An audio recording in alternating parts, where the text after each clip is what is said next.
بسم اللہ الرحمن الرحیم۔ السلام علیکم معزز طلباء کرام، آپ سب کیسے ہیں؟ آج ہم نور الانوار کے سبق نمبر 311 کو پڑھیں گے۔ آج کے ہمارے سبق کا عنوان ہے فا کا علتوں پر داخل ہونا۔ آج کے ہمارے سبق کی عبارت وقد تدخل علی العلل سے شروع ہوتی ہے۔ جیسا کہ گزشتہ سبق میں ہم نے پڑھا کہ فا علتوں کے احکام پر داخل ہوتا ہے، تو آج ہم پڑھیں گے کہ فا علتوں پر کب داخل ہوتا ہے۔ اس کی ایک شرط بھی ہے، تو اس شرط کے ساتھ آئیے اب اس کی وضاحت کریں گے، لیکن اس سے پہلے ہم آج کے سبق کی عبارت اور اس کا ترجمہ کرتے ہیں، پھر وضاحت کی طرف بڑھتے ہیں۔ تو مصنف علیہ رحمہ لکھتے ہیں وقد تدخل علی العلل اذا کانت مما تدوم، اور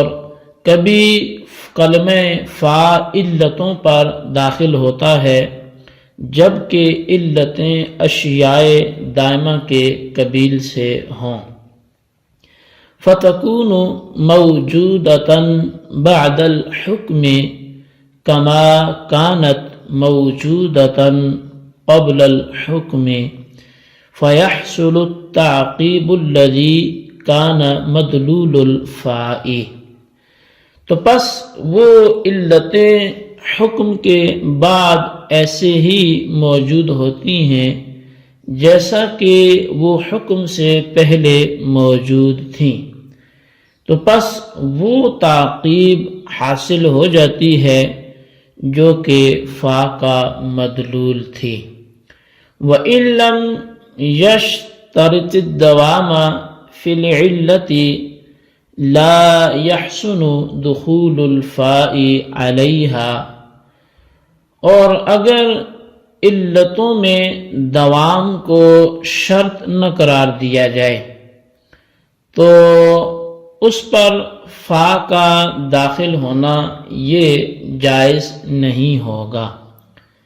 فَإِنَّهَا تتقدم الحکم فکیف تکون محل الفاء، کیونکہ علتیں حکم سے پہلے ہوتی ہیں، لہذا علت فا کا محل پھر کس طرح سے ہوگی۔ وَهَذَا كَمَا يُقَالُ أَبْشِرْ فَقَدْ أَتَاكَ الْغَوْثُ فَإِنَّ إِتْيَانَ الْغَوْثِ وَإِنْ كَانَ آتِيًا لَكِنْ ذَاتَهُ دَائِمَةٌ تَبْقَى إِلَى مُدَّةٍ فَيَكُونُ سَابِقًا عَلَى الْبِشَارَةِ وَلَاحِقًا عَنْهَا فَيَتَحَقَّقُ مَعْنَى التَّعْقِيبِ فَيَدْخُلُ عَلَيْهِ فاء۔ اور فرمایا کہ یہ ایسا ہے جیسا کہ کہا جاتا ہے کہ ابشر فقد اتاک الغوث، کہ بشارت ہو، خوشخبری ہو کہ تمہارے پاس غوث آیا ہے، فریاد رس پہنچ گیا ہے۔ تو کیونکہ فریاد رس کا غوث کا آنا اگرچہ آنی ہے لیکن اس کی ذات دائم ہے، ایک مدت تک باقی رہے گی، بس وہ بشارت سے پہلے بھی ہے اور بشارت کے بعد بھی ہے، لہذا تعقیب کے معنی وہ متحقق ہو جائیں گے، تو اس پر کلمہ فا داخل ہو جائے گا۔ وَهَذَا مما شرطه فخر الاسلام احتیالا لمعنى التعقیب، وذكر صاحب التوضیح وغیره انها انما تدخل على العلة اذا كانت علة غائية ليكون وجودها مؤخرا عن المعلول فَيَتَحَقَّقُ مَعْنَى التَّعْقِيبِ وَالْكَلَامُ فِيهِ طَوِيلٌ، اور یہ اس میں سے ہے جس کو فخر الاسلام نے شرط قرار دیا ہے تاکہ تعقیب کے معنی کا حیلہ ہو سکے، اور صاحب توضیح اور ان کے علاوہ نے ذکر کیا ہے کہ کلمہ فا علت پر اس وقت داخل ہوتا ہے جب کہ علت غائی ہو، تاکہ اس کا وجود معلول سے مؤخر ہو اور تعقیب کے معنی متحقق ہوں، اور اس بارے میں جو کلام ہے وہ طویل ہے۔ جی طلبہ کرام، یہ تھی ہمارے آج کے سبق کی عبارت اور اس کا ترجمہ۔ آئیے اب اس کی وضاحت و تشریح کی طرف بڑھتے ہیں۔ اچھا، مصنف نے کہا کہ کلمہ فا کبھی علت پر داخل ہوتا ہے، لیکن شرط یہ ہے کہ علت ایسی چیز ہو جو دائمی ہو، کیونکہ علت جب دائمی ہوگی تو وہ جس طرح حکم سے پہلے موجود تھی اسی طرح حکم کے بعد بھی موجود ہوگی، اور جب حکم کے بعد بھی علت موجود ہے تو تعقیب کے معنی جو فا کا مدلول ہیں وہ حاصل ہو جائیں گے، اور علت کو فا کا مدخول بنانا درست ہوگا، اور اگر علت میں دوام کی شرط نہ ہو تو اس پر فا کا داخل کرنا یہ ناجائز ہوگا، اس لیے کہ کلمہ فا تعقیب کے لیے آتا ہے، اور تعقیب کا تقاضا یہ ہے کہ فا کا مدخول مؤخر ہو، حالانکہ علت کا اپنے حکم سے مؤخر ہونا یہ محال ہے، اس لیے کہ علت مؤثر ہوتی ہے اور حکم اس کا اثر ہوتا ہے، اور مؤثر کا اپنے اثر سے مؤخر ہونا یہ محال ہے، لہذا علت کا اپنے حکم سے مؤخر ہونا بھی محال ہوگا، اور جب علت کا اپنے حکم سے مؤخر ہونا محال ہے تو علت فا کا مدخول کیسے ہو سکتی ہے؟ اور علت پر فا کا داخل ہونا ایسا ہے جیسا کہ یوں کہا جائے ابشر فقد اتاک الغوث، کہ خوشخبری ہو کہ تمہارے پاس فریاد رس آ گیا ہے، پہنچ گیا ہے۔ اب یہ جملہ اس وقت کہا جاتا ہے جب کوئی شخص انتہائی تنگی میں ہو یا ظالم کی گرفت میں ہو اور پھر خلاصی کے آثار ظاہر ہو جائیں، ان آثار کو دیکھ کر کہہ دیا جاتا ہے کہ خوش ہو جا کیونکہ فریاد رس پہنچ گیا ہے۔ بس یہاں فریاد رس کا آنا اگرچہ آنی ہے، غیر دائم ہے،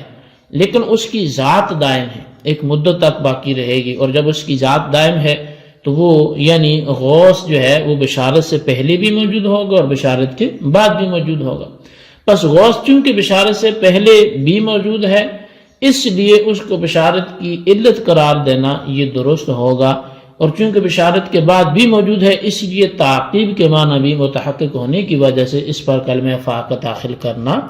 وہ درست ہوگا۔ یہاں ایک سوال ہے، اور وہ یہ ہے کہ فا کا مدخول اتیان غوث ہے، اور جو اتیان ہے یہ دائم نہیں ہے، اور جو دائم ہے یعنی ذات غوث وہ فا کا مدخول نہیں ہے، تو آپ کیسے فا کو پھر اس پر داخل کر سکتے ہیں؟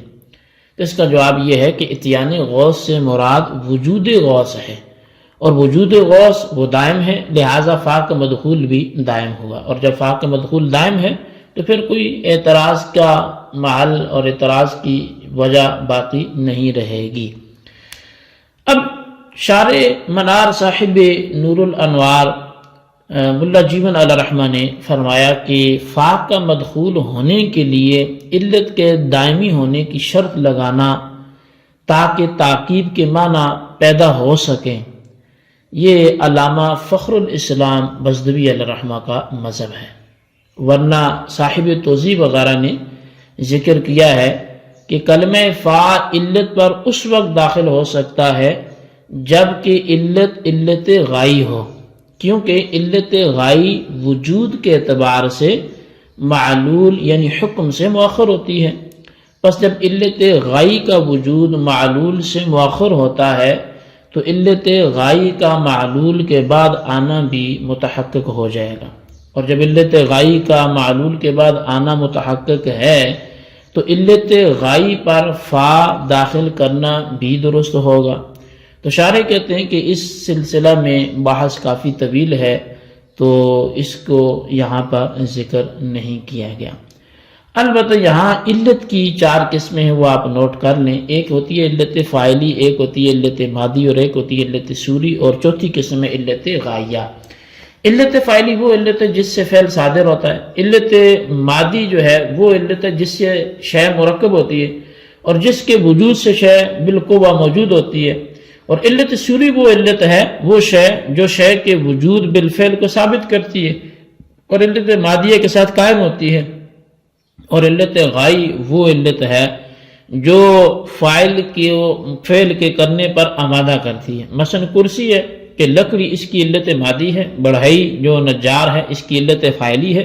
اس کی شکل و صورت علت سوری ہے، اور اس پر بیٹھنا اس کی علت غائی ہے۔ تو بہرحال یہ ہمارے آج کے سبق کی عبارت، ترجمہ اور اس کی وضاحت تھی، اس کو آپ اچھی طرح نوٹ کریں اور اس کے خلاصے کو رجسٹر پر لکھیں، بالخصوص ان سوالات کے جوابات دیں۔ سوال نمبر 1 یہ ہے کہ فا کبھی علتوں پر بھی داخل ہوتا ہے، اس کی شرط کیا ہے، تحریر کریں۔ سوال نمبر 2 یہ ہے علت سوری، مادی، غائی اور